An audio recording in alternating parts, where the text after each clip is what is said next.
नमस्कार, आप सभी का स्वागत है हमारे यूट्यूब चैनल एग्री एचयू में। तो दोस्तों 2026 सिक्स ईयर के जो भी बच्चे तैयारी कर रहे हैं, ठीक है, उम्मीद है आप सबने तैयारी अपनी स्टार्ट कर दी होगी। ठीक है, तो जो हमारा 2026 का पेपर होने वाला है उसका सिलेबस अगर आपने साइट पे जाके एक बार देखा होगा तो वो अब पैटर्न जो है आपको वहाँ पर फिजिक्स, केमिस्ट्री, आपकी जो है साइंस, मैथ, एसएसटी, हिंदी और इंग्लिश, ये सब्जेक्ट आपको मिलेंगे। ठीक है दोस्तों, तो मैं आपको एक बार आपकी जानकारी लिए बता दूं, जो भी बच्चे पेपर इस बार देने वाले हैं उनका जो है पैटर्न हमारा पिछले साल ही चेंज हुआ है।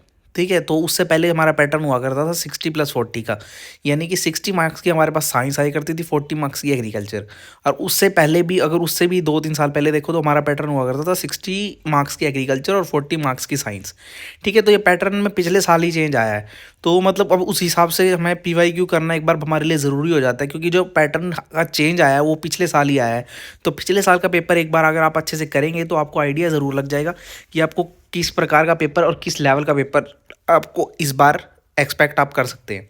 तो जो बच्चे PYQ नहीं करेंगे, ठीक है, तो उनके लिए एक थोड़ा ड्रॉबैक सा हो जाएगा। तो अगर आप एक बार PYQ कर लेते हैं तो आपको पता लगेगा कि लेवल का स्तर जो है, स्तर पता लगेगा कि किस तरह का पेपर आपको आ सकता है। ठीक है, तो बेनिफिशियल है आपके लिए। तो हम अब आपके लिए 2025 का जो है PYQ पूरा इस वीडियो में कोशिश करेंगे हर एक क्वेश्चन को कम्प्लीटली एक्सप्लेन करने की, और आपको एक अच्छे से जो है समझाने की कि इस प्रकार का क्वेश्चन कितनी बार और किस तरह से आ रहा है। बाकी आप वीडियो को ध्यान से देखना। ठीक है, चैनल पे जो भी बच्चे नए हैं भाई, प्लीज़ चैनल को सब्सक्राइब कर लेना, बहुत हेल्प मिलने वाली है। अच्छा कंटेंट हम प्रोवाइड कराने वाले हैं आपको, अगर आपको चैनल को सपोर्ट करते रहेंगे। ठीक है, वीडियो को लाइक कर देना और बिल्कुल ध्यान से समझते चलना, और कोई दिक्कत आएगी तो साथ के साथ उसी टाइमिंग पे कमेंट पिन कर देना कि जो मेरे को इस क्वेश्चन में रिलेटेड दिक्कत है। मैं आपके जो है कमेंट का या फिर कोई टीम मेंबर आपको जल्दी से जल्दी रिप्लाई करने की कोशिश करेगा। ठीक है दोस्तों, तो हम स्टार्ट करते हैं आज का जी है हमारा वेरी फर्स्ट क्वेश्चन से। तो हमारा फर्स्ट क्वेश्चन जो है वो फिजिक्स का है। फिजिक्स का हमारा क्वेश्चन है, वो क्या कहता है, actual depth of the pond is 32 metre. तो if refractive index of the water is 4/3 then apparent depth of the pond is. तो पॉन्ड की कितनी डेप्थ होगी हमारी, देखो सीधा सा क्वेश्चन है। रिफ्रैक्टिव इंडेक्स आपका फिजिक्स का लाइट का क्वेश्चन है। तो अगर जिस बच्चे को रिफ्रैक्टिव इंडेक्स का फॉर्मूला पता होगा, रिफ्रैक्टिव इंडेक्स हमारा होता है रियल डेप्थ अपॉन में एपरेंट डेप्थ। तो यहाँ पर हमारी एक्चुअल डेप्थ जो है, मतलब हमारी रियल डेप्थ होती है, वो हमें यहाँ पर गिवन दे रखी है। ठीक है, तो बाकी हमारी रिफ्रैक्टिव इंडेक्स ऑफ वाटर भी हमें 4/3 गिवन है। तो बस यहाँ वैल्यू पुट करो सिंपली 4/3 देखो, और 32 आपका जो मीटर है एक्चुअल डेप्थ आपकी गिवन है, हमें एपरेंट डेप्थ निकालनी है। बस वही एपरेंट डेप्थ को आप क्रॉस मल्टीप्लाई करें और आपका 24 जो आंसर है वो आ जाएगा। तो इससे जो है आपका कंप्लीटली आपका डी ऑप्शन बिल्कुल करेक्ट हो जाएगा। काफ़ी इजी क्वेश्चन था फिजिक्स का। ठीक है, सिर्फ न्यूमेरिकल बेस्ड क्वेश्चन था। ऐसे ही क्वेश्चन आपको आगे भी आने वाले में दिखेंगे आपको। बढ़ते हैं सेकंड क्वेश्चन। हमारा सेकंड क्वेश्चन हमें कहता है, man is walking toward a mirror at the speed of 3 metre per second, what is the speed with which his image approaches him. तो यार कोई भी एक चीज़ है जो मिरर की तरफ आगे या पीछे मतलब दौड़ रही है, तो आपको आपने नोटिस की होगी ये बात कि अगर कोई मिरर जो आपका है उसमें अगर कोई चेंज होता है तो बिल्कुल एग्जैक्टली सेम चेंज होता है जो आप कर रहे हैं। मतलब उसके अंदर अगर ऐसा नहीं होगा कि आप सिंपली इमेजिन करेंगे अगर आप तेज़ दौड़ रहे हैं तो मिरर में भी आप तेज़ ही दौड़ेंगे। ऐसा नहीं होगा कि आप यहाँ पर तेज़ दौड़ रहे हैं और मिरर में आप बिल्कुल स्लो दौड़ रहे हैं, ऐसा कभी नहीं होगा। तो सिंपल सी बात है, मतलब कि आपकी जो रिलेटिव स्पीड होगी वो दोनों का सम होगा, आपकी मिरर की स्पीड का और आपके जो है इंडिविजुअल स्पीड है। तो मतलब 3+3 यानी कि 6 मीटर पर सेकंड की स्पीड से आप दौड़ते हमें दिखेंगे। ठीक है, तो ये देखिए इसका करेक्ट ऑप्शन हो जाएगा B option, 6 metre per second. ठीक है, जो इमेज होगी आपकी मिरर में वो सेम स्पीड से दौड़ेगी, तो आपकी रिलेटिव स्पीड हो जाएगी speed of the man plus speed of image, 3+3 is equal to 6 metre per second. बिल्कुल ईजी क्वेश्चन था। ठीक है, सिर्फ थोड़ा सा दिमाग लगाना था, इससे ज़्यादा कुछ नहीं था इसमें। अगला क्वेश्चन हमारा बताता है, what will the position of the image in the convex mirror. तो हमारे पास दो टाइप के मिरर होते हैं, कन्वेक्स मिरर, कनकेव मिरर। तो उनमें से कन्वेक्स में पूछी है, कन्वेक्स में अगर आपको पता होगा तो बिटवीन पी एंड एफ, इसमें देखो ऑप्शन बिल्कुल करेक्ट हो जाएगा, जहाँ पे हमारी इमेज बनती है इरेक्ट। ठीक है, और आपकी जो है छोटी इमेज बनती है डिमिनिश साइज की और इरेक्ट बनती है। तो image is formed always between the pole and the focus. ठीक है, कन्वेक्स मिरर की बात होगी। ये भी थोड़ा थ्योरी का क्वेश्चन था, ठीक ठीक ठीक क्वेश्चन था। ठीक है, तो इसमें हमने देखो अगला क्वेश्चन हमारा बढ़ते हैं हम फोर्थ क्वेश्चन की तरफ। Which part of the I is coloured, इसमें से कौन सा पार्ट है जो आई का वो कलर है। कलर मतलब देखो इसमें दो क्वेश्चन लिए मैंने, एक ऐसा ही क्वेश्चन साइंस का, क्योंकि साइंस का आपके क्वेश्चन कॉमन रहने वाले हैं, तो एक पहले का क्वेश्चन मैंने लिया इसमें और एक आपका 2025 का क्वेश्चन भी डाला है, क्योंकि ये थोड़े सिमिलर से थे तो मैंने इसको डाउट में क्लियर करने की कोशिश करी है। तो देखो कॉर्निया आपका जो है पार्ट ऑफ आई जो डोनेट करते हैं हम, वो होता है आपका कॉर्निया। कॉर्निया आपका वो पार्ट है जो आपको डोनेट करते हैं। 2025 में आया हुआ क्वेश्चन ये है। और जो पार्ट कलर होता है, कलर मतलब जैसे आपके आई का कलर कोई ब्राउन होता है, कभी ब्लैक होता है, ठीक है, कभी किसी का कलर कुछ होता है, तो उस आई को कलर देने का काम कौन करता है? आइरिस। आइरिस आपका सी ऑप्शन, आइरिस करता है। ठीक है, तो ये कन्फ्यूजन से बचना है। आई पार्ट ऑफ द आई जो हम डोनेट करते हैं वो होता है कॉर्निया, और जो आपका जो पार्ट ऑफ आई कलर है वो आपका आइरिस करता है। ठीक है, तो ये आपका सी ऑप्शन देखो बिल्कुल करेक्ट है। Let's move toward the next question, fifth question. Fifth question हमें क्या कहता है? How far is the near point of the normal human आई। यार नॉर्मल ह्यूमन आई जो हमारी देखने की क्षमता होती है वो कितनी होती है आइडियल? तो ये आपकी एनसीईआरटी की लाइन है, बिल्कुल एग्जैक्ट लाइन है कि जो 25 सेंटीमीटर है वो आइडियल मानी गई है ह्यूमन आई के लिए।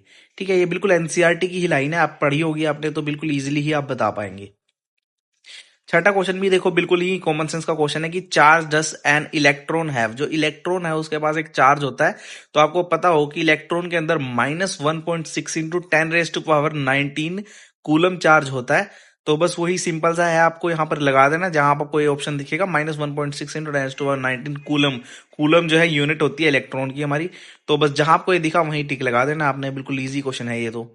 ठीक है, उसके बाद हम बढ़ते हैं सेवंथ क्वेश्चन की तरफ। सेवंथ क्वेश्चन में कहता है if the length of a wire is double. एक वायर है उसको डबल कर दिया गया है, तो उसकी जो रेजिस्टिविटी है वायर की उस पर क्या इफेक्ट पड़ेगा? ठीक है, तो अगर आपको पता हो जो रेजिस्टिविटी होती है आपकी डिपेंड करती है टेम्परेचर पे और आपके नेचर ऑफ मटेरियल पे। मतलब आपने कभी एनसीईआरटी में वो कॉलम देखा होगा आपका कि जहां पर आपको डिफरेंट टाइप ऑफ रेजिस्टिविटी, जैसे कि गोल्ड, सिल्वर, प्लेटिनम, हर एक की अलग अलग रेजिस्टिविटी दी हुई है। तो उससे आपको क्या पता लगता है कि जो नेचर ऑफ मटेरियल पे रेजिस्टिविटी डिपेंड करती है। ठीक है, पर वो डिपेंड नहीं करती कभी भी लेंथ और एरिया पे। तो बस आपका यही करेक्ट ऑप्शन बताने के लिए काफी है कि अगर आपको पता है कि वो लेंथ और एरिया पे डिपेंड नहीं करती है तो रेजिस्टिविटी है जो है सेम की सेम रहने वाली है, तो एग्जैक्ट सेम रहेगी वो, उसमें कोई चेंज आएगा नहीं। तो डी ऑप्शन इसका सेम आएगा, बिल्कुल करेक्ट आंसर हो जाएगा इसका। बढ़ते हैं आठवें क्वेश्चन की तरफ। आठवां क्वेश्चन हमें कहता है according to the Fleming left hand rule. जो आपका फ्लेमिंग लेफ्ट हैंड रूल है जिसमें आप ऐसे मुद्रा बनाते हो एक, तो उसमें current carrying conductor move in the direction. तो करंट किस डायरेक्शन में जा रहा है वो हम कौन बताता है? तो बस सीधी सी बात है, जो आपका थंब होता है वो बताता है आपको डायरेक्शन ऑफ द फोर्स किस डायरेक्शन में जाएगा। तो ये आपने जैसे मुद्रा बनाते हो आप, तो उसमें जो आपकी फोर फिंगर होती है वो आप मैग्नेटिक फील्ड किस डायरेक्शन में जा रही है, मिडिल फिंगर आपकी करंट को बताती है भी इस डायरेक्शन में करंट जा रहा है। तो उसके हिसाब से आप देखते हो कि फोर्स बाहर लग रही है या अंदर लग रही है। तो वो आपको आपको जो है कौन बताता है? आपका थंब बताता है। तो यही इसका करेक्ट ऑप्शन हो जाएगा, ए ऑप्शन थंब। ठीक है, इजी क्वेश्चन आ रहे हैं फिजिक्स के, ज्यादा थोड़ा बहुत ही है कैलकुलेशन ही, मतलब ऐसे थ्योरेटिकल क्वेश्चन ज्यादा थे पिछली बार।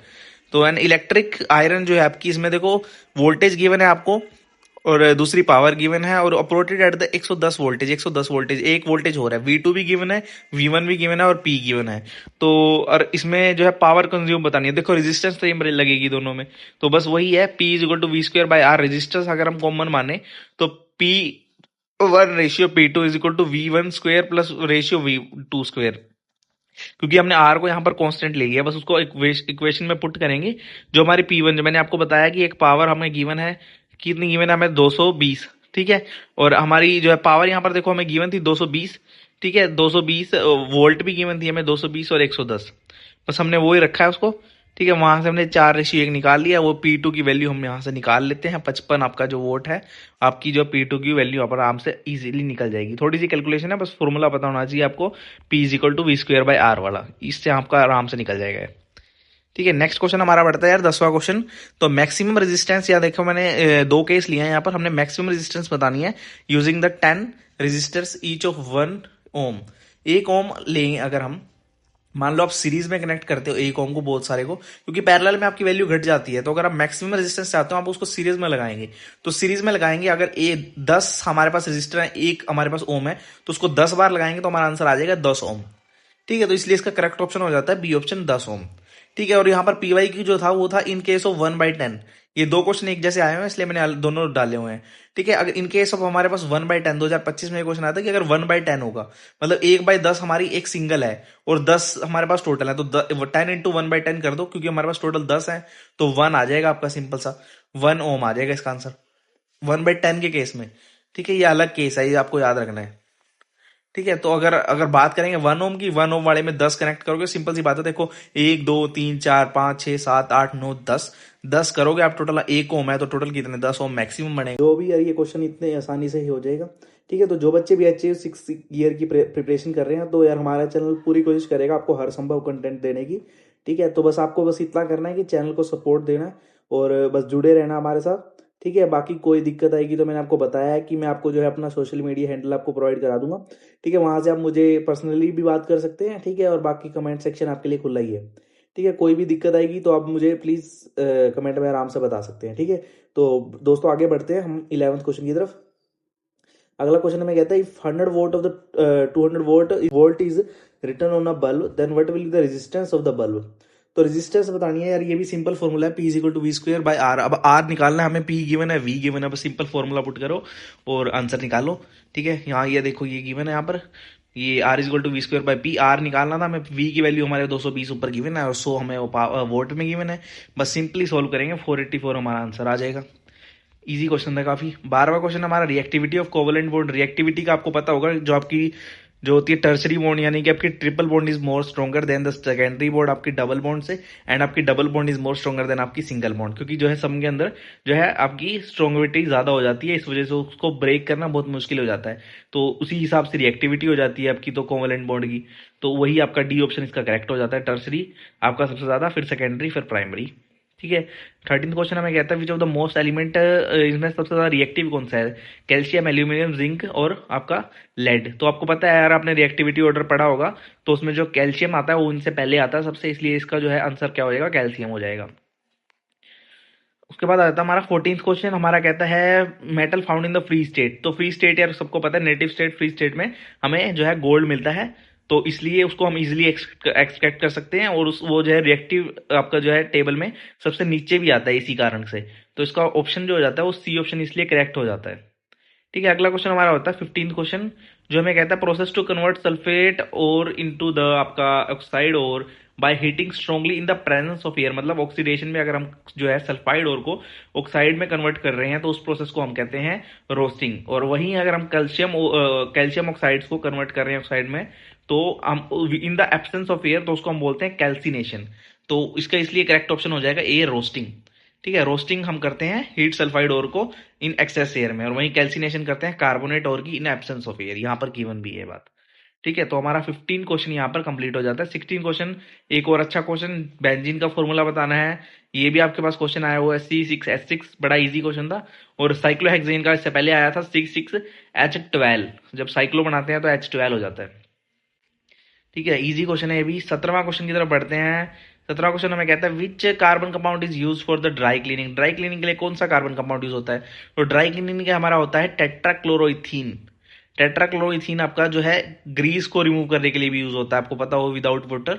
ठीक है, और आपका जो यही सेम ऐसा क्वेश्चन 2025 में आया था, ये पहले आया हुआ है, ये 2025 का क्वेश्चन ये था कि जो टिंचर ऑफ आयोडीन है आपका, कौन सा कार्बन कंपाउंड यूज होता है। जो टिंचर ऑफ आयोडीन आपको पता हो तो आपका इथेनॉल जो होता है, इथेनॉल ब्लेंडिंग करते हैं ना वो वाला, वही वाला है, टिंचर ऑफ आयोडीन में भी यूज होता है। ठीक है, उसके बाद हमारा 18वां क्वेश्चन पढ़ते हैं हम। Alloy of the H D आपको पता है मरकरी का जो होता है वो अमलगम। ठीक है, ये बड़ा बड़ा ही इंपॉर्टेंट क्वेश्चन है, ये आपको हर एक जगह मिल जाता है, आपको बोर्ड्स में मिल जाता है, आपको कोई कॉम्पिटिटिव एग्जाम में, इवन की आपको जो है ये आपको स्टेट एग्जाम्स में भी मिल जाता है क्वेश्चन ऐसे ऐसे। Alloy of the H amalgam, amalgam होती है आपकी मरकरी से रिलेटेड। ठीक है, तो इजी क्वेश्चन था ये भी काफी। 19th क्वेश्चन की तरफ बढ़ते हैं। 19th क्वेश्चन हमें कहता है rancidity is caused by. Rancidity आपकी जो होती है, मतलब सडन सा कह देते हैं ना कि ऑक्सीडेशन हो गई है खाने में, आपका जो है जो ऑयली है वो फैटी एसिड मतलब कन्वर्ट हो जाता है आपका, तो वही है, बस ऑक्सीडेशन हो जाता है। Rancidity occurred due to the oxidation of the fats and oil. ठीक है, it cause bad smell and taste in the food, वही है, बस ऑक्सीडेशन आपका इसका करेक्ट ऑप्शन हो जाता है। रेंसिडिटी पहले चैप्टर में आपके पास गिवन है, रेंसिडिटी वाला टॉपिक। ठीक है, इसके बाद हम बढ़ते हैं नेक्स्ट क्वेश्चन 20 की तरफ। 20 हमें कहता है विच acid is found in the spinach. तो स्पिनिच में हमारा ऑक्सैलिक एसिड होता है, तो ये तो बड़ा इजी क्वेश्चन है भी, ऑक्सैलिक एसिड आपका स्पिनिच में होता है। ठीक है, उसके बाद हमारा आता है 21st क्वेश्चन। 21st क्वेश्चन हमें कहता है इन विच वुमन बॉडी को part copper T is inserted. तो कॉपर टी जो आपका है एक आईयूसीडी यानी कि इंट्रायूट्रिन, ठीक है, कॉन्ट्रासेप्टिव डिवाइस, मतलब कि उसको हम यूट्रिन में डालते हैं ताकि जो हमारे प्रेगनेंसी को प्रोटेक्ट कर सकें। तो इसलिए जो आपको नाम से पता लग गया होगा आईयूसीडी है, तो मतलब कि यूट्रिन में ही उसको डाला जाएगा, उससे आपकी जो प्रेगनेंसी प्रोटेक्ट होगी, तो यूट्रस में डाला जाएगा ऐसे। ठीक है, तो इसका करेक्ट ऑप्शन हो जाएगा बी ऑप्शन। उसके बाद हम बढ़ते हैं 22वें क्वेश्चन की तरफ। 22वां क्वेश्चन हमें कहता है pH of the gastric juice. Gastric juice यानी कि HCl वाला जो होता है, HCl का जो है एक एसिड है, तो एसिड आपको पता है कि 7 से कम होना, ठीक है, लाजमी बात है। तो 7 से कम होना चाहिए, तो 3 से 4 इसका आंसर आ जाएगा, बी ऑप्शन, क्योंकि 7 से कम तो होगा ही, इससे आप ऑप्शन से देख के अंदाजा लगा सकते हैं। बाकी अराउंड अराउंड यही 3 से 4 ही होता है, ठीक है, तो आप इजीली इसको सोल्व कर पाएंगे। अगला क्वेश्चन हमारा आ जाता है 23rd क्वेश्चन, जो कि हमें बताता है कि disease called goitre is caused by the deficiency of which hormone. जो डिजीज होती है गोइटर, गोइटर आपको पता है कि गले जो बहुत ज्यादा सूज जाता है, मतलब कहते हैं कि आयोडीन की कमी से जो गोइटर हो जाता है, तो आयोडीन जो है आयोडीन किसको स्टिमुलेट करता है, कौन से हार्मोन को, तो वो थायरोक्सिन को करता है। थायरोक्सिन इसका, इसलिए करेक्ट ऑप्शन क्या हो जाएगा, सी ऑप्शन, थायरोक्सिन। इसलिए आपको गाइड किया जाता है कि आप जो है सोल्ट को अपने डाइट में लें, ठीक है। तो अगले क्वेश्चन में बढ़ते हैं। 24वां क्वेश्चन में क्या कहता है, which cell are called the soldier of our body.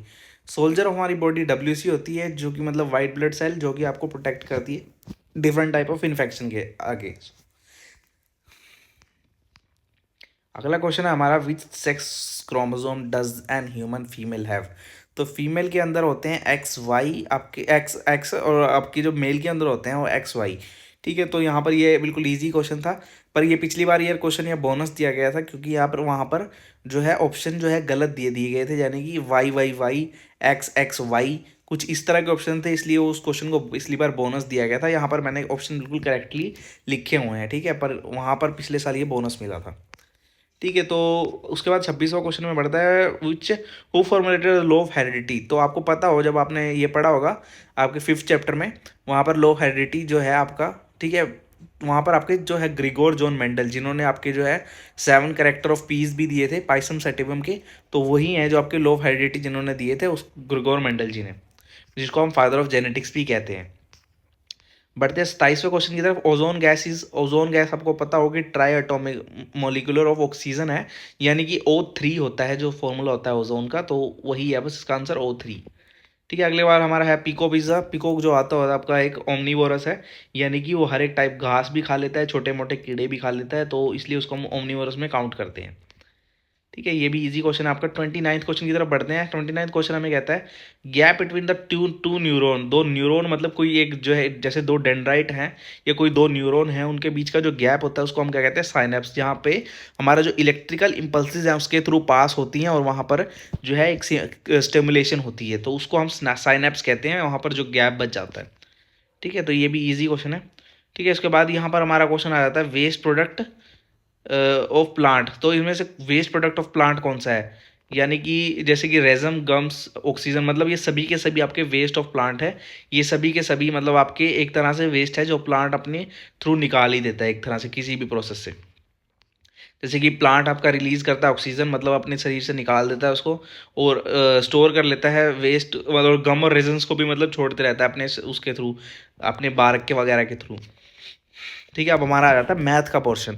तो मैथ का पोर्शन, ठीक है, आप मतलब इसमें मैंने सारे जो है सोल्व करके रखे हुए हैं पहले से, आपको कोई दिक्कत आने वाली है नहीं है, बट फिर भी कोई आपको नहीं समझ आए, प्लीज़ आप उसको टाइमलाइन को वहाँ मेंशन करके कमेंट कर देना, ठीक है। यहाँ पर विच of the following is not an irrational number. Not irrational मतलब पहले आपको पता होना चाहिए रैशनल और इरेशनल होते हैं। रैशनल नंबर होते हैं जो आप P/Q की फॉर्म में लिख सकते हैं, और इरेशनल जिसको आप P/Q की फॉर्म में नहीं लिख सकते। तो एक बार आप यहाँ पर ऑप्शन देखेंगे तो आपको ऐसे ही पता लग जाएगा आप किसको P/Q के फॉर्म में लिख सकते हैं, मतलब आप डिफ्रेंशिएट करके भी आंसर निकाल सकते थे यहाँ पे।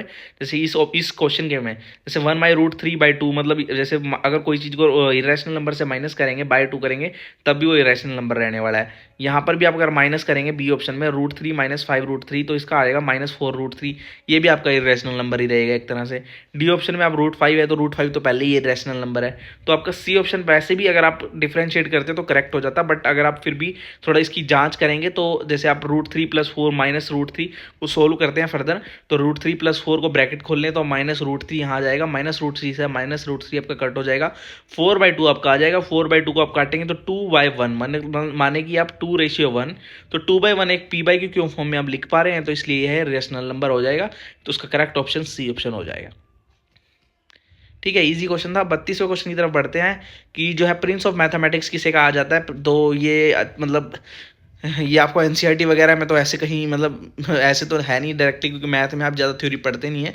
बट ये क्वेश्चन ऐसे है कि आप जनरल नॉलेज में काउंट हो सकता है मैथ के लिए। तो जिस बच्चे को पता होगा, थोड़ा बहुत कहीं नाम वगैरह सुना होगा, तो वो लगा देंगे। जैसे कि ये थोड़ा क्वेश्चन घुमाने के लिए दिया होगा उन्होंने, ठीक है, एचईए वालों ने। तो इसका आंसर आता है आपका कार्ल फ्रेडरिक गोस। तो आपने गोस थ्योरम भी पढ़ी होगी, मतलब पढ़ेंगे आप 11th 12th में पढ़ेंगे, बहुत फेमस गोस थ्योरम है, वो आप आगे आके पढ़ेंगे। तो जो है वो किसने दी थी, आपकी कार्ल गोस जी ने दी थी। तो उनको भी प्रिंस ऑफ मैथमेटिक्स कहा जाता है। ठीक है, बढ़ते हैं नेक्स्ट क्वेश्चन की तरफ। नेक्स्ट क्वेश्चन हमारा कहता है two positive integer A and B, जिसका हमने दिया है एक्स वाई स्क्वेयर, और बी जो हमें दिया हुआ है एक्स क्यूब वाई। तो एलसीएम निकालना है। तो जब भी एलसीएम निकालना होता है, आपको पता है हाईएस्ट पावर जो है हम दोनों की लेते हैं। ठीक है, एलसीएम निकालना होता है तो हाईएस्ट पावर, जैसे एक्स की हाईएस्ट पावर यहाँ पर 3 है और वाई की हमारी यहाँ 2 है, तो हम बस वो दो ले लेंगे और एक्स क्यूब वाई स्क्वेयर। तो इसमें हमें एक ऑप्शन दिख रहा है ए ऑप्शन, तो हम उसको ही सिलेक्ट कर लेंगे। तो इस तरह से आपका जो है एलसीएम आराम से निकल जाता है, मतलब हाईएस्ट पावर लेंगे तो हमारा एलसीएम निकल जाएगा। ठीक है, अगला क्वेश्चन हमारा आता है sum of zero of the quadratic आपका पॉलिनोमियल। तो बस सिंपल से जीरो निकाल के देनी है मैं, उसके बाद उसका लास्ट में सम करना है, बस वो थोड़ा इंपॉर्टेंट पॉइंट है। बाकी आप, मैं उम्मीद कर रहा हूँ हर एक बच्चा जो है आराम से पॉलिनोमियल का जो है जीरो निकाल लेगा। जैसे ये मैंने यहाँ पर सोल्व किया हुआ है 60 स्क्वायर माइनस 70 माइनस 3। तो 60 स्क्वायर के 70 का जो हमने दो जीरो लेंगे हम यहाँ, माइनस 90 प्लस 2t माइनस 3। तो यहाँ पर इसको बस फर्दर कॉमन लेके सोल्व किया है, और जो आपकी दो जीरो आती हैं वो -1/3 और 3/2। उसके बाद उनका सम करना था, तो वही यहाँ पर देखिए कोने में t is equal to -1/3 plus 3/2 is equal to 7/6 उसका सम किया है। तो इसका आपका करेक्ट ऑप्शन हो जाएगा डी ऑप्शन 7/6। उसके बाद हमारा अगला क्वेश्चन आता है 35वां क्वेश्चन, जो हमें कहता है जीरो हमें यहाँ पर गिवन है 2 और -3। इस बार हमें जीरो दे रखी है और हमें यहाँ पर निकालना है कि एक्स की वैल्यू क्या आएगी, x square plus b plus 1 x plus c. तो देखो हमें, जब आपको पता हो हमारी इक्वेशन होती है जैसे कि x square plus P x plus Q. तो पी मतलब जो होता है हमारा होता है सम ऑफ जीरो, और क्यू होता है हमारा प्रोडक्ट ऑफ जीरो। तो पहले हम एक बार सम करेंगे। देखो 2 plus into -3 is equal to -1, हमारा -1 आंसर आ जाता है यहाँ 2। अब उसका प्रोडक्ट करेंगे 2 इंटू -3 इज इक्वल टू -6। अब एक बात समझो, मैंने आपको कहा है जो पी होता है वो आता है सम। तो सम आपका किसके बराबर है, p प्लस 1 के बराबर है। क्या वो हमारा सी के बराबर है, ठीक है। तो क्या वो हमारा सी के बराबर है, तो हमने एक बार सम किया, एक बार हमने मल्टीप्लाई कर लिया। तो अब इसकी वैल्यू इक्वल होगी कि नहीं, मतलब p प्लस 1 जो है इज इक्वल टू -1 आपका हो गया। ठीक है, तो इसको हमने यहाँ पर सोल्व किया, तो b की वैल्यू जो हमारी आएगी वो 0 आ जाएगी। और प्रोडक्ट हमने लिया है 2 इंटू -3 करेंगे -6। तो जो c है, ये c की वैल्यू निकाली है हमने, प्रोडक्ट किया है। प्रोडक्ट हमारा c के बराबर होता है, तो c हमारा किसके बराबर है, क्यू के। ठीक है, तो यहाँ क्यू की वैल्यू हमें पता लगी -6। तो बस वही हमने यहाँ पर पुट कर दिया, वो बी हमारा सी ऑप्शन बिल्कुल करेक्ट हो जाएगा, B is equal to 0, C is equal to -6। ठीक है, अगला क्वेश्चन हमारा भी, वो भी अच्छा क्वेश्चन है, एनसीईआरटी में सेम ऐसा क्वेश्चन आपको मिल जाएगा कि half the perimeter of the triangle form of the width whose length, जिसकी 6 मीटर ज़्यादा है और उसका जो विड्थ है वो 40 मीटर है। ठीक है, मतलब आपका जो है 40 मीटर है। तो पहले आपको पता होना चाहिए कि जो आपका रेक्टेंगल का वो होता है पेरीमीटर, वो आपका हो जाता है R is equal to 2 into L plus W. तो एल प्लस डब्ल्यू की वैल्यू हमारे पास 40 है हमारे पास सम, और डब्ल्यू हमारा कितना बड़ा है, डब्ल्यू प्लस 6 हो गया है, क्योंकि जो लेंथ है वो 6 मीटर मोर है। ठीक है, तो बस हमने इसको वैल्यू में पुट करना है। ठीक है, बस हमने इसको वैल्यू में पुट किया।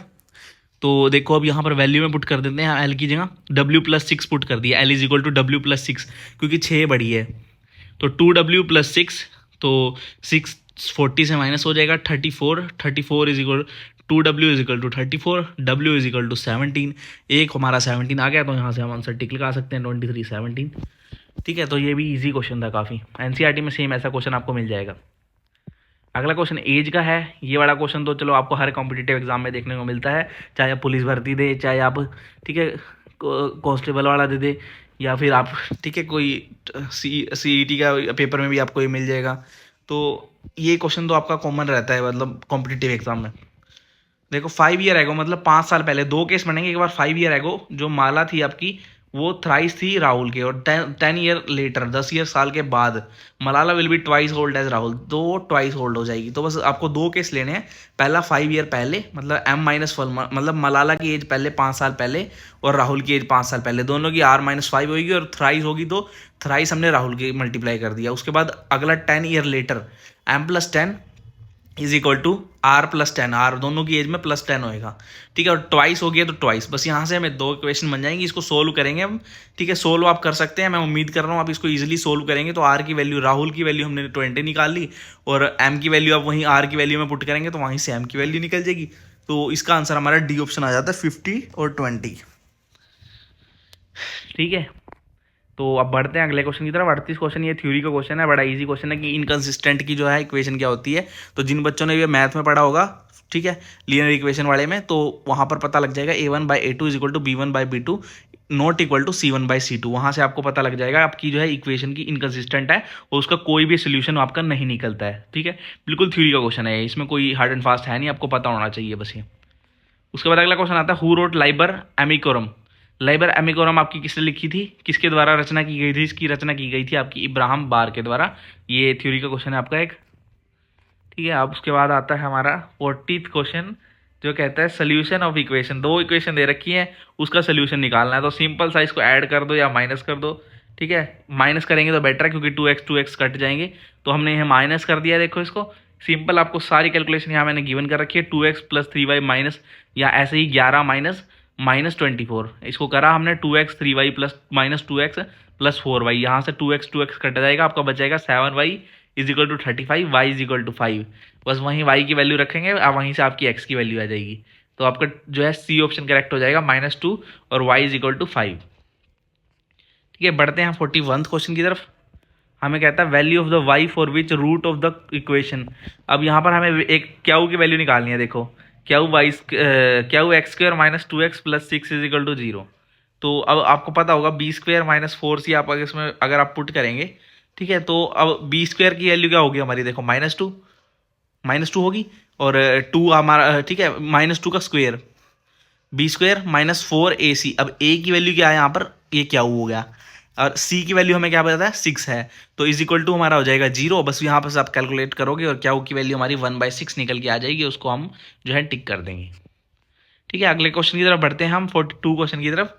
AP का क्वेश्चन है, बिल्कुल इजी क्वेश्चन। देखो A11 हमें दिया हुआ है, ठीक है। A11 निकालना है बस आपने। A11 अब आपको फॉर्मूला पता होना चाहिए, इसके अलावा आपको क्वेश्चन में कुछ करने की जरूरत नहीं है, सिर्फ कैलकुलेशन है।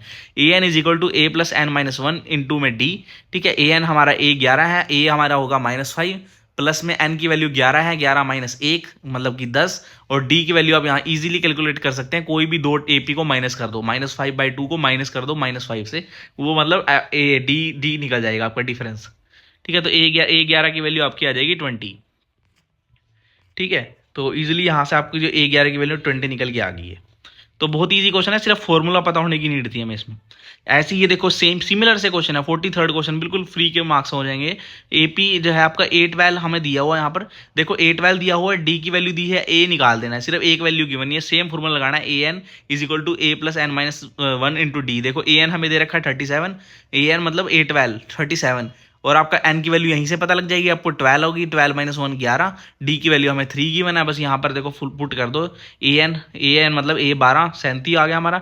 A की वैल्यू हमें पता नहीं है, निकालनी है, प्लस 11 हो गया 12 माइनस 1, ठीक है। A12 है ना, तो 12 माइनस 1 n माइनस 1, ठीक है, इंटू 3, मतलब D की वैल्यू हमें 3 गिवन है। तो यहाँ से बस माइनस करो, 33 माइनस 37 माइनस 33 4 आ जाएगा आपका। A आपका जो है A इज इक्वल टू 4, तो B ऑप्शन आपका करेक्ट हो जाता है, ठीक है। उसके बाद हम बढ़ते हैं 44th क्वेश्चन की तरफ। इन ट्रायंगल ABCDEF, देखो AB/DE is equal to BC/FD। तो इसमें आपको सिमिलर बताना है। तो अब सिंपल आप देखो AB/DE में आपको कौन कॉमन दिख रहा है, ठीक है, आपको B और D कॉमन दिख रहे हैं, और BC/FD में भी आपको B और D कॉमन दिख रहे हैं। तो एंगल जो होगा B is equal to angle D। तो ठीक है, तो ये आसान सा तरीका होता है, आप इससे ईजिली वेरीफाई कर सकते हैं, ठीक है। बढ़ते हैं 45वें क्वेश्चन की तरफ। हमें कहता है if T is the point on the side AB, ठीक है। AB साइड में हमारे पास जो है 8BC ट्रायंगल है, जिसमें एक T पॉइंट है, तो AT is equal to BT is equal to BC। तो हमें पहले तो राइट एंगल का पता लगाना है। तो राइट एंगल जो हमारा C पे बन जाएगा, ठीक है, इससे C पे हमारा जो है ट्रायंगल बनेगा। तो अगर AC मतलब C पे ट्रायंगल बनता है, तो उसकी अपोजिट साइड हमारी हाइपोटेन्यूज बनती है। तो AC के अपोजिट में हमारा AB है, तो AB² is equal to BC plus AC। इस तरह से हम इसको निकाल लें और हमारा आंसर निकल आएगा इसका, ठीक है दोस्तों। बढ़ते हैं 46 क्वेश्चन की तरफ। ये भी आपका एनसीईआरटी में ही दिया हुआ है क्वेश्चन, आप इसको भी इजीली निकाल लेंगे। सिर्फ हमें इक्वी डिस्टेंस मतलब डिस्टेंस पता होना चाहिए हमारा। जैसे इसमें डिस्टेंस हमारा है 0 4 और -4 0, तो इसमें सिर्फ आपको फॉर्मूला पता होना चाहिए, ईजिली ये निकल जाएगा। फॉर्मूला आपको पता है कि √x2 - x1 का स्क्वायर प्लस y2 - y1 का square. Just put your values like in x2 it is -4 by -0, ठीक है, आपका x1, और आपका y2 इज इक्वल टू 0 और आपका y1 इज इक्वल टू आपका 4। Just put the values, you have to solve it and then square and then we have to take the root, ठीक है। 16 + 16 यानी कि √32, ठीक है। 32 के बाद आपका 4√2 इसका आंसर आ जाएगा निकल के, and your answer will be, correct answer will be C option 4√2। तो इस तरह से आपको सोल्व कर लेना है क्वेश्चन, बहुत ही ईजी क्वेश्चन है, सिर्फ 10 से 20 सेकंड लेगा अगर आपकी कैलकुलेशन तेज है। उसके बाद नेक्स्ट क्वेश्चन आपका है probability of getting a number greater than 6 on a dice. So you know that a dice is just having the 6 outcomes. So if we are putting a dice, we are expecting a number which is greater than 6, it is not possible that we can get a number which is greater than 6। तो आपको क्या यहाँ से idea लग गया कि 6 से बड़े कोई ऊपर है नहीं, तो आप इसको क्या करेंगे, it is not possible. So if there is no possibility we take it as a 0, तो मतलब हम 0 मानते हैं भाई, उसकी कोई पॉसिबिलिटी है नहीं है, ठीक है। तो 0/6 मतलब 0। नेक्स्ट क्वेश्चन हमारा बोलता है name the triangle form by the point 1 1 3 1 and 2 2। तो सिंपली ये आइसोलेस ट्रायंगल होगा वो, ठीक है। मतलब कोई भी है जो साइड बराबर नहीं है आपकी, कोई भी इक्वी डिस्टेंस नहीं है, तो सिंपल सी बात है कि हमारा आइसोलेस ट्रायंगल होगा वो, ठीक है। अब ये अगला क्वेश्चन बड़ा इंटरेस्टिंग है आपका, sin a is equal to 1/2, cos b is equal to 1/2। अब आपको पता है sin a 1/2 किस पे होता है, 30 डिग्री पे होता है, और cos जो b है आपका 1/2 60 डिग्री पे होता है। तो a और b की वैल्यू पता लगी 30 60, 30 + 60 इज इक्वल टू 90। ईजिली आपका सोल्व होकर आपका यहाँ सी ऑप्शन आ जाएगा, ठीक है। यहाँ पर आपको टेबल सा याद होना चाहिए, वो भाई p/b वाला, आपको साइन कोस अब टेंजेंट उनको वैल्यू पता होनी चाहिए कौन से डिग्री पे कितना है, तभी जाके क्वेश्चन सोल्व कर पाएंगे। ऐसे ही ये वाला क्वेश्चन भी कुछ ऐसा ही है, को आपका जो है सम एंगल दिया हुआ a, cot 2a is equal to 1/√3, then value of sin 3a, sin 3a पे निकालनी है, बस पहले a की वैल्यू निकालनी पड़ेगी। cot 2a is equal to हमारा कितने पे होता है, coat 2a is equal to 1/√3, तो आपको पता होना चाहिए कोट 2a 1/√3 कोट में कहाँ पे होता है, कोट 60 पे होता है। तो 2a इज इक्वल टू 60 हो जाएगा, a इज इक्वल टू 30 हो जाएगा। a की वैल्यू 30 जैसी पता लगी, हमें sin 3a में पुट करनी है, ठीक है। sin 3a में पुट करेंगे तो sin 3 इंटू 30, तो sin 90 बन जाएगा। sin 90 की वैल्यू आपको पता होगी, तो sin 90 इज इक्वल टू 1 होती है, 1 हमारा आंसर आ जाएगा। यहाँ पे सोल्व किया हुआ है मैंने, आप एक बार यहाँ से नज़र मार लेना, ठीक है गाइज। ठीक है, मैं थोड़ा जल्दी कर रहा हूँ क्योंकि यार वीडियो ज़्यादा लेंथी हो जाएगी, मैं नहीं चाहता कि वीडियो ज़्यादा लेंथी हो, ठीक है। इजी क्वेश्चन है तो जल्दी से जल्दी इनको लपेट के हम एक्सप्लेनेशन पे ज़्यादा ध्यान फिर मतलब ज़रूरत नहीं है, क्योंकि थोड़े थोड़े जो है आपके थ्योरेटिकल टाइप क्वेश्चन है। अगला क्वेश्चन बोलता है angle between 2 radii of the circle is 125 degree है हमारा angle between the tangent and the end. तो आपको पता है जब एक हमारा एंगल दिया हुआ है 2 रेडियाई ऑफ द सर्कल, एक सर्कल के 2 रेडियाई दे रखे हैं, इसके बीच का एंगल है 125 डिग्री। तो हमें जब टेंजेंट निकालना है, तो टेंजेंट निकालना है तो हम क्या लेते हैं, एडजेसेंट एंगल का जो है उससे माइनस कर देते हैं, यानी कि 180 माइनस कोई भी जो है हमें एडजेसेंट एंगल हमें अगर गिवन है, तो 180 माइनस हमें एडजेसेंट एंगल है 125 गिवन है, तो इसको हम माइनस करेंगे तो हमारा आंसर निकल के आएगा 25 डिग्री। तो 55 डिग्री आपका, सॉरी, तो 55 डिग्री आपका आंसर आ जाएगा। तो 55 डिग्री हमारा करेक्ट ऑप्शन हो जाएगा इसलिए, ठीक है गाइज। तो ये भी अच्छा सा क्वेश्चन था बट इजी था।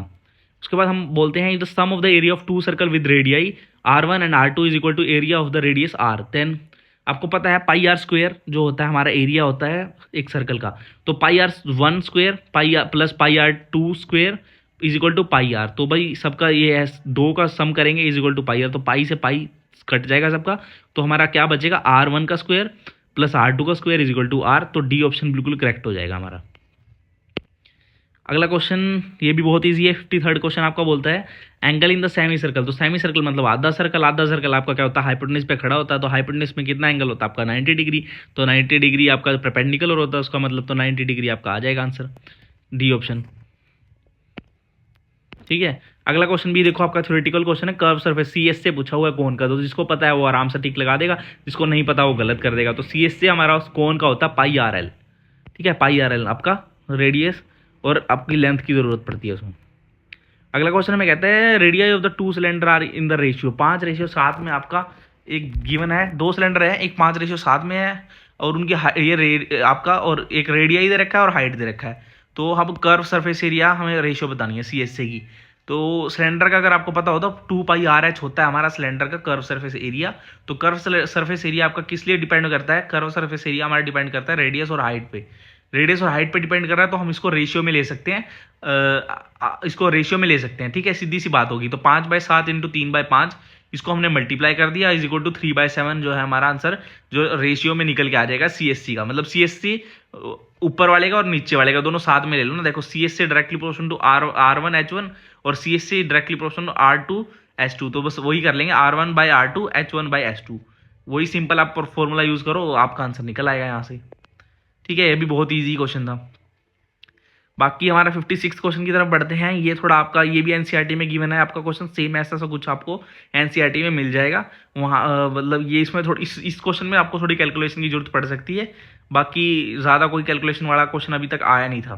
पहला क्वेश्चन हमारा ये बोलता है, volume of the cone that can be cut from the cube of the edge 42 degree 42 centimetre. तो अगर आपको पता हो आपका एक कोन है, अगर उसको हम स्क्वायर में रखते हैं, आपके क्यूब में रखते हैं, तो वो परफेक्टली फिट हो जाता है उसमें नीचे। तो यहाँ पर देखो एक क्यूब के अंदर एक जो है कोन फिट हो जाता है डायरेक्टली। तो उसका डायमीटर जो होता है क्यूब का, मतलब पूरी एक लेंथ होती है, उसको आधा करेंगे तो उसका रेडियस वो बन जाता है। यानी कि यहाँ पर एक एज गिवन है 42 सेंटीमीटर की, तो उसका जो क्यूब होगा, कोन होगा, उसकी जो रेडियस हो जाएगा 21 सेंटीमीटर। बस वही इतनी बात हमें क्लियर होनी चाहिए। उसके बाद वॉल्यूम ऑफ द कोन, तो आप सिंपल फॉर्मूला लगाओगे 4/3πr³। आर की वैल्यू जैसे ही पता लगी 21 सेंटीमीटर है, उसको हम क्यूब कर देंगे, उसका आंसर सिर्फ कैलकुलेशन करके हम निकाल लेंगे। 19404 सेंटीमीटर स्क्वायर, इसका कैलकुलेशन करके आंसर आ जाता है। आप इसको कैलकुलेटर से करके देख सकते हैं, सिर्फ आपको फॉर्मूला पता होना चाहिए। अगला क्वेश्चन हमें कहता है 57th question, the metallic sphere of the radius, ठीक है, 5 centimetre is melted and recast into the shape of the cylinder. एक स्क्वायर को हमने रिकास्ट किया है मेल्ट करके सिलेंडर के अंदर, जो कि 2 सेंटीमीटर का है। तो मतलब वॉल्यूम सेम रह गई दोनों की, तो हाइट ऑफ सिलेंडर निकालनी है। जब वॉल्यूम सेम रहेगी तो दोनों के जो है वॉल्यूम को इक्वल टू डाल देते हैं, ठीक है। जैसे 4/3πr³ आपका जो है किसका हो जाता है, स्क्वायर का हो जाता है, और आपका πr² हो जाता है आपका सिलेंडर का। अब आर की वैल्यू पता थी 2 सेंटीमीटर आपकी, और यहाँ इसकी वैल्यू पता थी हमें 4/3πr³ का आपकी वैल्यू पता थी हमें 3 सेंटीमीटर। बस ये पुट किया, एच की वैल्यू निकालनी थी, सिंपली आपको कैलकुलेट करना है इसको, एच की वैल्यू हमारी 9 आ जाएगी। ठीक है, उसके बाद अगला क्वेश्चन की तरफ बढ़ते हैं। Arithmetic mean of the first 10 even number, 10 even number पहले 2 4 6 8 10 12 14 16 18 और 20, सबका सम करना है, मीन निकालना है। तो बाई में 2 डिवाइड कर देंगे, जो भी वैल्यू आएगी आपका आंसर आ जाता है कैलकुलेट करके 11। ठीक है, ये सिंपल कैलकुलेशन है, बिल्कुल सिंपल। अगला क्वेश्चन हमें कहता है, which of the following can not be probability of event. अब आपको पता है कि जो प्रोबेबिलिटी होती है आपकी 0 से 1 के बीच में लाई करती है। अगर वो 0 से 1 के बीच में लाइन करी, उसके अलावा अगर कोई नंबर आता है उसके मतलब वो प्रोबेबिलिटी नहीं है। तो 2/3 आपका 1 से नीचे आएगी वैल्यू, 0.5 1 से नीचे ही है। 18% यानी कि 0.18 वो भी 1 से नीचे है। बट जो 5/2 है यानी कि 2.5 आपकी 1 से ऊपर हो जाती है, तो ये जो है प्रोबेबिलिटी में आपकी कैलकुलेट नहीं की जाएगी। तो ये कोई प्रोबेबिलिटी इवेंट नहीं होगा आपका, तो बी ऑप्शन बिल्कुल करेक्ट हो जाएगा। ठीक है, उसके बाद हमारा ऑप्शन आ जाता है 60th, हमारा क्वेश्चन आ जाता है कि एक डाइस को हमने टॉस किया, probability of getting an odd number less than 3। Less than 3 कोई ओड नंबर कैसे आएगा, मतलब लेस देन 3 कितने होंगे, तो लेस देन 3 तो एक ही ओड नंबर होता है 1। तो प्रोबेबिलिटी ऑफ इवेंट कितनी होगी, 1/6। तो सिंपली है, तो बहुत ईजी क्वेश्चन है, 1/6 आ जाएगा हमारा करेक्ट ऑप्शन। ठीक है, अब हमारा SST का पोर्शन आ जाता है। तो हम बढ़ते हैं भाई 61th क्वेश्चन की तरफ, जो हमें कहता है, who said when France sneezes the rest of the Europe catches cold. तो ये लाइन किसके द्वारा कही गई है, ये आपके NCERT SST की हिस्ट्री की बुक में आपको यहाँ पर साफ साफ पहले ही फ्रेंच रेवोल्यूशन में आपको गिवन है, जो ये आपके मेटरनिच ने ये बात कही थी। ठीक है, तो ये आपको याद रखनी पड़ेगी SST के लिए, तो आपका थ्योरी का पोर्शन वहाँ पर मेन हो जाता है। Which type of the government were mainly driven in the Europe after the death of Napoleon in 1815। तो इसमें कुछ भी एक्सप्लेनेशन देने वाली बात नहीं है, सिंपल सी बात है। जब कंजर्वेटिव गवर्नमेंट आपकी जो अब इम्प्लाई हो गई थी after the death of Napoleon in 1815। ठीक है, उसके बाद हमारा क्वेश्चन आता है, leader of the militant guerrilla movement of the in the गुदान हिल्स। तो आपके गुदान हिल्स में देखो अलूरी सीताराम राजू जो है, जिनको बाद में पकड़ भी लिया गया था ब्रिटिश गवर्नमेंट द्वारा, तो उन्होंने क्या किया था, गुरिल्ला मूवमेंट स्टार्ट की थी गुदान हिल्स के द्वारा। ठीक है, उस टाइम 64 क्वेश्चन हमारा कहता है which of the following agreement give reserve seat to the depressed classes in the provincial and the central legislative council. तो अगर आपको पता हो, आपने पूना पैक्ट पढ़ा हो 1932 का, जो कि बाबा साहब डॉक्टर बी आर अम्बेडकर और महात्मा गांधी जी के द्वारा उनके बीच में एक जो है पूना पैक्ट किया गया था। तो उनके बीच में जो है समझौता किया गया था कि जो डिप्रेस क्लास है उनको भी सीटें दी जाएंगी रिजर्व्ड, कुछ 10-20%। तो ये उस 1932 के समय की बात है, ठीक है। तो आपको पता होना चाहिए पूना पैक्ट और ये किसने दिया था, किनके द्वारा संबोधित हुआ था, ये सब आपको बातें पता होनी चाहिए, ठीक है। हमारा 65th क्वेश्चन है हमारा which of the most powerful weapon used by the Spanish to conquer America. तो जर्म्स जो है इसका करेक्ट ऑप्शन हो जाएगा आपका, ठीक है। 66 क्वेश्चन हमें कहता है in which of the following nation 100,000 people died of the strife due the potato famine आपका किस में आया था, देखो आयरलैंड में आया था आपका 1853-4 के आसपास जो है उस टाइम आया था आपका। तो उसमें ठीक है लाखों लोगों की जान मारी गई थी, ठीक है, मर गए थे काफी लोग, ठीक है, भूखमरी से, ठीक है। तो ये इसका आंसर आपका आयरलैंड आ जाएगा। उसके बाद आता है who created the cotton mill, cotton mill किसके द्वारा क्रिएट की गई थी, तो इसका आंसर है रिचर्ड आर्कराइट के द्वारा। उसके बाद हमारा आ जाता है हु रोट द अमर जीवान। तो अमर जीवान जो आपकी वो किसके द्वारा लिखी गई थी, काश सुंदरी देवी के द्वारा वो है लिखित है, ठीक है। तो ये आपका थ्योरी का क्वेश्चन है, ठीक है। Which of the following is the meaning of the आपका बेलुथे ब्ल्यूई। तो इसका ये जो है मीनिंग क्या है इसका, तो इसका मतलब होता है कि लो प्राइस बुक, ठीक है, लो प्राइस बुक होता है उसको हम उसको रिप्रेजेंट करते हैं ब्ल्यू, ठीक है, ब्ल्यू, ठीक है। उसके बाद हमारा आता है 70वां क्वेश्चन जो हमें कहता है which of the following is the non recycle resource. इसमें नॉन रिसाइकल रिसोर्स जिसको हम दोबारा रिसाइकल नहीं कर सकते, फॉसल फ्यूल, जो कि एक बार खत्म हो गया तो खत्म हो गया। अगला क्वेश्चन हमारा 71, ठीक है। Soil was known as regur soil. तो ये आपका जियोग्राफी का क्वेश्चन है कि रेगर सोयल जो होता है आपका ब्लैक सोयल को बोला जाता है, ठीक है। Which of the flowing when was the Indian wild life protection act, Indian protection, हाँ वाइल्ड लाइफ प्रोटेक्शन एक्ट आपका 1972 में आया था, ठीक है। आपका 1972 में आया था, एक अंग्रेजों के टाइम में आया था, बट यहाँ पर ये आपका पोस्ट इंडिपेंडेंस वाला पूछा हुआ है, तो 1932 आएगा इसमें आपका, ठीक है। उसके बाद आता है which of the following first state to pass a resolution for the joint forest management, JF हम किसके द्वारा सबसे पहले अपनाया गया है, आपकी फर्स्ट स्टेट कौन सी है, उड़ीसा ने है, आपने अपनाया है जॉइंट फॉरेस्ट मैनेजमेंट, आपकी उड़ीसा स्टेट है जो इसने सबसे पहले रेजोल्यूशन पास किया इसके लिए। अगला क्वेश्चन हमें कहता है which proudly proclaim the dam as the temple of the modern India. तो मॉडर्न इंडिया किसने प्रोक्लेम किया था डैम को as a modern temple of the modern India, उसका उनका नाम था जवाहरलाल हमारे नेहरू साहब। अगला क्वेश्चन हमारा है 75वां क्वेश्चन भाखड़ा नंगल, जो आपका मल्टीपर्पज प्रोजेक्ट है, ठीक है, is constructed on the river. किस रिवर के ऊपर है आपका भाखड़ा नंगल डैम, ठीक है। तो आपको पता होगा ये सतलुज है जो आपकी रिवर, उसके ऊपर ये प्रोजेक्ट हमारा कंस्ट्रक्ट किया गया था। विच of the following is not correctly match. अब ये आपके एग्रीकल्चर में उगा सकते हैं। पल्सिस हमारी लेगुमिनस क्रॉप है। कोटल हमारी जो है गोल्डन फाइबर, हम उसे गोल्डन फाइबर नहीं कहते हैं, देखो कॉटन को गोल्डन फाइबर नहीं किया जाता है, ठीक है। तो ये हमारा ऑप्शन जो है गलत हो जाएगा, ठीक है। उसको हम वाइट फाइबर कहते हैं, कॉटन को गोल्डन फाइबर में नहीं आएगा वो, ठीक है। तो इसमें करेक्टली ऑप्शन यही जो है हमारा मैच नहीं हो रहा है। बाकी देखो आप वैसे कॉमन सेंस लगा के भी कर सकते हो। रबर एक इक्वेटोरियल क्रॉप होती है, शुगर के जो है आपका ट्रॉपिकल सबट्रॉपिकल में भी उगाया जा सकता है, पल्सेस आपकी लेगुमिनस क्रॉप होती हैं। तो बच्चा क्या कॉटन, तो इसको आप जो है एलिमिनेट करके भी आराम से कर सकते थे। तो भूदान ग्रामदान मूवमेंट आपकी विनोद भावे इज ऑल्सो नोन। तो विनोद भावे ने जो है भूदान ग्रामदान है, इसमें हम उसको कहते थे ब्लडलेस रेवोल्यूशन, मतलब इसमें खून नहीं बहाया जाएगा। तो वैसे इसको आप डिफरेंशिएट करके भी कर सकते हैं, एलिमिनेट करके कि वाइट रेवोल्यूशन आपका दूध के लिए होता है, तो ब्लू रेवोल्यूशन आपका फिश के लिए था, फार्मर रेवोल्यूशन आपका MSP वगैरह के लिए था। तो इसका ब्लडलेस रेवोल्यूशन आपका करेक्ट ऑप्शन हो जाएगा, ठीक है। ये आपका SST में गिवन है। Which is the best variety of iron ore. तो आयरन ओर के लिए बेस्ट वैरायटी हमारी आयरन ओर की कौन सी है, देखो इसमें मैग्नेटाइट आपकी है, ठीक है, H2O3, वो आपका जो है बेस्ट वैरायटी में आ जाता है, ठीक है। एंथ्रीसाइट ये उससे कम है, मतलब ठीक है, कम उपजाऊ है। उसके बाद हमारा होता है which of the flowing state is the रवा भाटा न्यूक्लियर एनर्जी प्लांट लोकेटेड। ये रवा भाटा आपका जो है न्यूक्लियर प्लांट है वो राजस्थान के अंदर है आपका। उसके बाद 80 क्वेश्चन में कहता है we state as emerge as the electronic capital of India. Electronic capital हमारी जो है बेंगलुरु को कहा जाता है, ठीक है, जिसको हम IT कैपिटल भी बोलते हैं, ठीक है। Panicle is the type of influence in which crop. तो पेनिकल होती है, पेनिकल हमारी ज़्यादातर हमारी जो है जिनके अंदर, ठीक है, जैसे पेनिकल, जैसे आप पैडी मतलब राइस की जो क्रॉप होती है उसके अंदर पेनिकल बनते हैं, तो उन क्रॉप के जो इन्फ्लुएंस होता है ठीक है, उसको पेनिकल बोलते हैं। तो इसका करेक्ट ऑप्शन हो जाएगा पैडी, मतलब आपकी जो है चावल होते हैं उसकी फसल में। Protein content in the chickpea के अंदर 17 से 21, मतलब वैसे तो 22% होता है, बट 17 से 21 जो है अप्रोक्स, मतलब यहाँ पर इसको एस्टिमेट सही मान के चल सकते हैं। तो प्रोटीन कंटेंट होता है चिकपी में 17 से 21% हो गया आपका।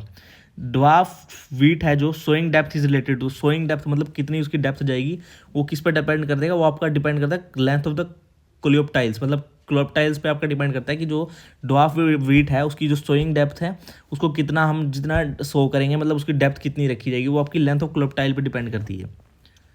ठीक है, थेराडीज ऑफ, ये बड़ा इंपॉर्टेंट क्वेश्चन है, ये एचयू का मोस्ट फेवरेट क्वेश्चन है, हर बार मिलेगा आपको ये जिंक खैरा डिजीज वाला, कि जिंक की डेफिशिएंसी से, हमारी जिंक की टॉक्सिसिटी से, ठीक है, आपका जो है खैरा डिजीज हो जाती है।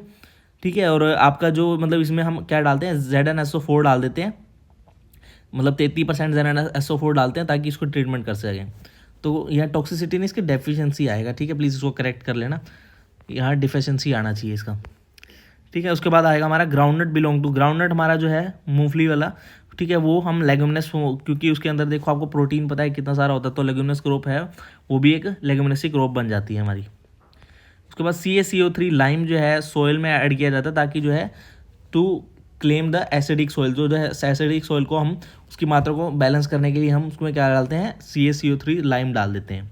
उसके बाद आता है urea of the foliar spray should not contain the burette more than, तो यूरिया होता है ना फ्लोयर स्प्रे के, उसमें हम 1.5 से ज़्यादा उसमें जो है साइज़ को उससे बड़ा नहीं रखते हैं, ताकि क्योंकि देखो उससे क्या होता है, प्रॉब्लम हो जाती है स्प्रे करते टाइम, इसलिए 1.5% जो है उसका एक रफली डाटा दिया जाता है किसान को कि इससे ज़्यादा आप जो है फोलियर स्प्रे में ना डालें ब्यूरेट का size. Which of the following fertiliser is an किसान खाद, किसान खाद हम किसे बोलते हैं, इसमें बोलते हैं CAN, मतलब कि आपकी कैल्शियम अमोनियम नाइट्रेट को बोला जाता है किसान खाद। ठीक है, उसके बाद हमारा आ जाता है 89th क्वेश्चन, जो कि है minimum support price MSP in the India ensure. तो MSP में आपका क्या इंश्योर करता है, देखो statutory is right of the farmer for their produce, government procures all crop over under the scheme at announced MSP, produce of the farmer are sold at MSP in the market. तो मतलब कोई आपकी जो particular crop है वो एक particular price पे cell होगी तो हम उसको MSP बोल देते हैं। ठीक है, तो इसका जो करेक्ट ऑप्शन हमारा हो जाएगा C ऑप्शन। ठीक है, produce of the farmer are sold at MSP in the market. ठीक है, इजी क्वेश्चन था ये भी। 90वें क्वेश्चन पे चलते हैं। व्हाइट रेवोल्यूशन के जो है जनक कौन थे, वो थे वर्गीस कुरियन जी आपके। ठीक है, जिन्होंने वर्ल्ड लेवल पे व्हाइट रेवोल्यूशन का, इंडिया लेवल पे आपका वर्गीस कुरियन जी ने आर्किटेक्चर किया। ठीक है, ये भी इजी क्वेश्चन था। अभी हमारा इंग्लिश के क्वेश्चन आ जाते हैं। Maddened by the hunger the young seagull dive at what, तो यंग सीगल जो था उसने किसकी तरफ डाइव मारी, वो फिश की तरफ डाइव मारी थी।